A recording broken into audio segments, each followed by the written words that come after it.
Hey everybody, hope your day is going well. We are back with another reaction. Hey, I check out a lot of music on my Saeed Reacts channel. I'm learning a little bit about music because of that, about the artists. People tell me some fun facts, and I've checked out some interviews on this channel and some documentaries and on Patreon and all of that. So slowly but surely, I'm also reading biographies and memoirs of the artists that I check out sometimes. I've checked out a few, so slowly I'm learning. But it's always great to learn more, especially fun facts, huh? Fun facts that you won't believe, and you can just keep them in the holster. Whenever you're having a conversation, bragging rights about the stuff that because you saw it in a YouTube video. That's what we're doing today. Let's go. This is just a fun little idea that I've wanted to do forever. I love trivia, I love music, and in this Hell video, yeah. I'm gonna give you 50 rapid-fire music-related fun facts. Next time you're out with friends, at a barbecue, whatever, hit somebody with one of these factoids and they'll be super impressed. I promise. The only member of the rock band Okay. ZZ Top that does not have a beard is named Frank Beard. Jason Mraz, No. the guy that sang Come on, man. You can't start off with that. Really? That's nice. No, you can never have a beard now. Okay. Yeah, I need to get into ZZ Top. Does not have a beard is named Frank Beard. Jason Mraz, the guy that sang I'm Yours, is a very good song. successful avocado farmer, and he's a big supplier for Chipotle Mexican Grill. Dexter Holland, the Really? lead singer of the pop-punk band The Offspring, has a PhD in molecular biology. Dolly Oh, Parton wrote smart Jolene and I Will Always Love You on the same day. Although he's Whoa, well, I knew she wrote both of those songs. I didn't know she wrote them on the same day. That's a good day. That's a good day. Wow. Really? Sometimes I have a hard time believing this, but that's the title. I can't verify it, so, I'll just go with whatever the internet says. wrote Jolene and I Will Always Love You Whoa. on the same day. Although That's a he's wild one of one. the Need to most remember that popular American musicians ever, Bruce Springsteen has never had a #1 hit song in the USA. Bruno Mars's real name is Peter Hernandez. US. He got Bruno because his dad would tell him that he looked like the pro wrestler Bruno Sammartino, and he added Mars because girls would tell him that he was out of this world. Freddie Mercury was born on the island of Zanzibar off the coast of Tanzania. He was raised as a Zoroastrian, which is one of the world's oldest religions, and he had 4 extra teeth. Elton John's Candle in the Wind 4 extra teeth. I did not know about that. I didn't know about the other things. Canada loves Elton. Well, no, I think most of the world loves him. No? spent 3 years on the Canadian top 20. It's Raining Men, one of the most iconic songs of the 80s, was written by Paul Schaefer, the band leader from Really? The Late Show with David Letterman. Donnie, I had no idea. That's a great fun fact. I didn't know he wrote that. Hey, yeah.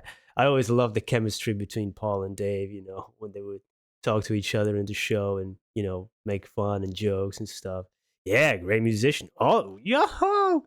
Farrell's son, Okay. who was raised by monkeys on the Wild Thornberrys, was voiced by Flea, bassist for the Red Hot Chili Peppers. Elvis Presley Really? recorded well over 600 songs throughout his career, and he didn't write a single one of them. Toto, the group who sang Africa, was the studio band on Michael Jackson's album Thriller. When the emo Wow. pop-punk band Jimmy Eat World first got signed, their label didn't really know how to market them. An early idea for their first tour was that they would play in 7-Eleven parking lots right after kids got out of school. The origin That's not of a bad Daft Punk's idea, name huh? came from a negative review of their previous band. A 1993 review in Melody Maker called them Daft Love Punky that. Thrash. The Elton That's John awesome. song Benny and the Jets isn't actually a live recording. Producers thought it sounded a little boring, so they added crowd noise and clapping to make it more exciting. That I checked huge out that booming song. drum in The Boxer by Simon and great Garfunkel song. was created by setting up the drums in front of an elevator shaft, which helped make that deep echo effect. Alright, there's too Love much that. to even say about this group, and my whole channel would probably get demonetized if I showed you any of it, so if you're interested in some dark and creepy pieces of trivia, just go down the Wikipedia page of the Norwegian black metal metal band Mayhem. A letter that Johnny Cash sent to his wife June was voted to be the most romantic love letter ever written. Hilary Duff was the Hey, you haven't seen mine. You haven't seen mine. What are you, hey, yo? first musician under the age of 18 to have a #1 hit album in the 21st century. She was only 15 when she dropped Metamorphosis. We're nearing the halfway mark, so here's a quick lightning round on the Beatles. Around 2 minutes, 57 seconds into Hey Jude, you can hear one of the guys, most likely John Lennon, say "f***ing hell" because there was too much feedback in his headphones. The Beatles did not. Oh, I did hear something about the mixing and that maybe was it? No, that was a different performance. That was a different performance. That John's vocals weren't high enough. Oh, so yeah, really? I just checked out Hey Jude not too long ago. I must try that out. Okay, I love the Beatles, bro. Not play any of the instruments that you hear on Eleanor Rigby. The Beatles released A Hard Day's Night, Beatles for Sale, Help, Rubber Soul, Revolver, and Sgt. Pepper's in under 3 years. That's amazing. The Beatles and their progression, just like the first 2 albums were in the same year in 1963. That's crazy. I checked out these albums on Patreon, except I'm gonna start Rubber Soul and Revolver as well. But man, it's been a great journey discovering their hard work, which it's incredible. If you just look at that time frame and what legacy that they left behind. Revolver and Sgt. Pepper's in under 3 years. The Beatles and the Beach Boys had a famous rivalry/inspiration loop. Rubber Soul was the album that inspired the Beach Boys to make Pet Sounds, and Pet Sounds was the album that inspired the Beatles to make Sgt. Pepper's. All three of these are often described as some of the greatest albums ever made. And John Lennon... If you have great bands and artists, they just push each other to be better, right? That's the great competition, but really, you make each other better, man. That's amazing. Beach Boys, oh yeah, they're great. Lennon signed the paperwork that officially ended the Beatles at the Polynesian resort at Walt Disney World. Jesse McCartney, the guy that sang the 2004 track Beautiful Soul, and Ryan Tedder, lead singer of One Republic, co-wrote the #1 hit song Bleeding Love by Leona Lewis. Eminem slept through the 2003 Academy Awards on the night that Lose Yourself became the first rap song to win an Oscar. He didn't think that he had a chance of winning, so he fell asleep watching cartoons with his daughter. Hey, that's a father right there, man. And now he's a grandfather, so hey, he did a great job on that, man. I love that. He did perform in the 2020 Oscars, to make up for that. It took him almost 20 years, but he did it. Oh, I love him.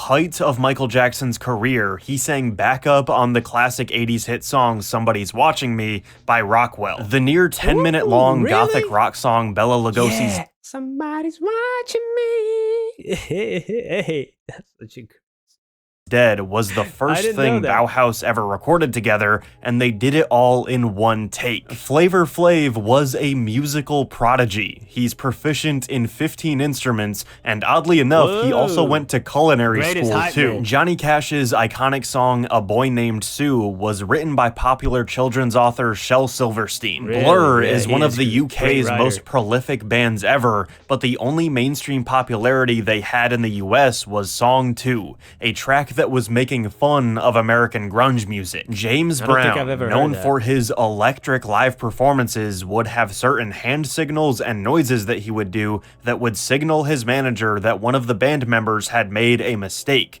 For every mistake the manager wrote down on his clipboard, the musician's pay would get docked. John Bon Jovi's first professional recording was for a 1980 Star Wars Christmas album on the song R2-D2 We Wish You a Merry Christmas. Eric Clapton wrote the song Wonderful Tonight in frustration of his girlfriend at the time, who had made them late for a party because she was constantly changing her outfit. Gloria Gaynor's I Will Survive was originally meant to be a B-side, and it's also the only recipient of the Grammy Award for Best Disco Song. They only had that category one time, and hey, it went to one of the best ever. Lana Del Rey has a degree in metaphysics. Before Freddie Mercury passed away, he got to see an early screening of the headbanging scene from Wayne's World. Brian did? May I said love that this Freddie movie. loved it because that's actually what the guys in Queen would do themselves. The Ramones were Nice. named Love after that. Paul McCartney's fake name that he would use to check into hotels, Paul Ramone. Van Halen's concert Really? contract would Hey. require a bowl of M&Ms with, quote,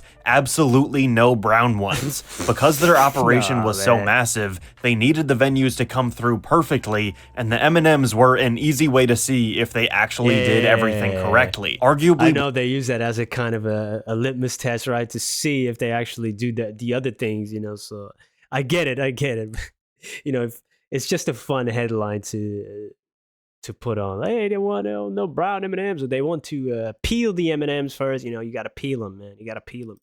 Black Sabbath's most iconic song ever, Paranoid, was made in about 15 minutes because they needed 3 minutes of filler on the album. The song Wow. Inagata Davida by Iron Butterfly was supposed to be titled In the Garden of Eden, but when Doug Engel first sang it, he was very intoxicated and it sounded knew he like was gonna say Inagata that. Davida. Dimebag Darrell, the guitarist for knew Pantera, it. was buried with Eddie Van Halen's original black and yellow Bumblebee Wow. guitar in a Kiss casket donated by Gene Simmons. After Wow. a friend Rest of in Kurt peace. Cobain's graffitied Kurt Smells Like Teen Spirit, which was a reference to a popular girl's deodorant, that's how we got the title for their biggest song ever. And then the first No Foo way. Fighters album was made solely by Dave Grohl as a way to cope with Kurt's death. The vocals, bass, guitars, and drums, everything was performed by Dave, and he never expected it to make any kind of impact. The songwriting royalties for Walkin' on Sunshine by Katrina and the Waves are split evenly between the 4 members of the band.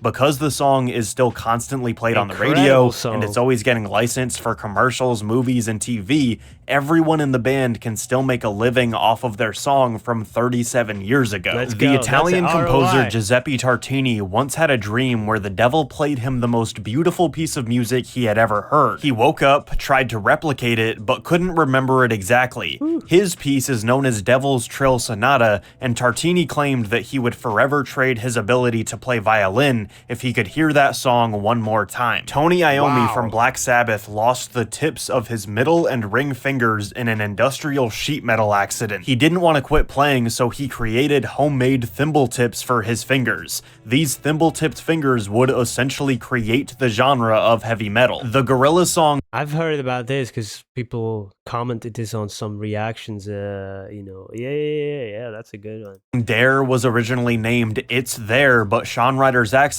made it sound like he was saying It's Dare, so they just decided to change it to Dare. British actor This is like me, you know, and English is my native language, so my THs and does and duh and D and might sound different, right?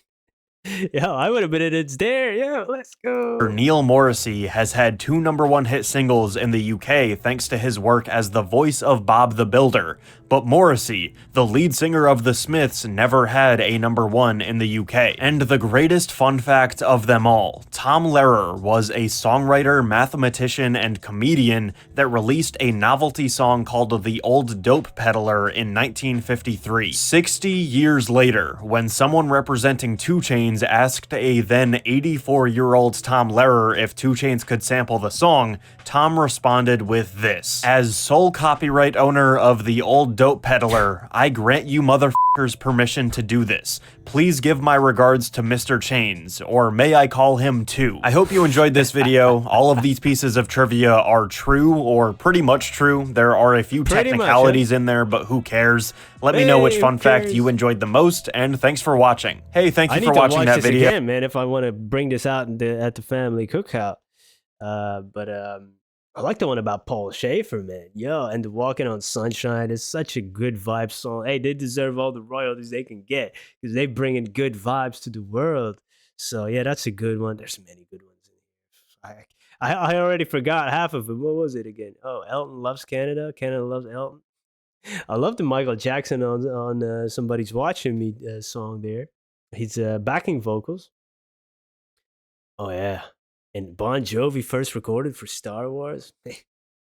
Really? I didn't know that. I need to get into his career more and his music. Yeah, this was a lot of fun. If you have any more recommendations, let me know. Thank you for being here. Peace.